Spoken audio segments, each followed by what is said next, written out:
मेरो कविताको नाम हो बयान। केही सुनिसक्नु भएको छ।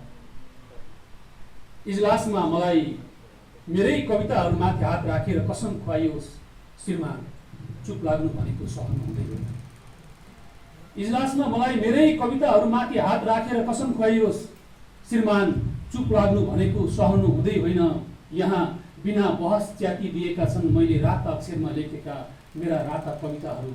यदि रातोको विषयमा नबोल्ने हो भने किन रातो हुन्छ सूर्य, किन रातो हुन्छ रगत, किन रातै बनायो झन्डा।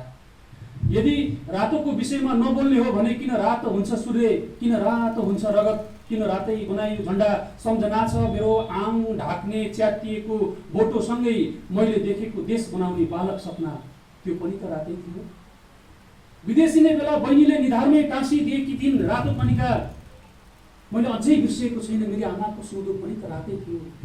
श्रीमान किन सबै राताहरू नै बढी खतरा हुन्छन्, श्रीमान किन सबै राताहरू नै बढी खतरा हुन्छन्। आगो फुल सिन्दुर हस्ताक्षर लाल पूर्जा, श्रीमान किन सबै राताहरू नै बढी खतरा हुन्छन्। आगो फुल सिन्दुर हस्ताक्षर र लाल पूर्जा, यो मेरो बयान सेतुको समर्थनमा भने हुँदै होइन।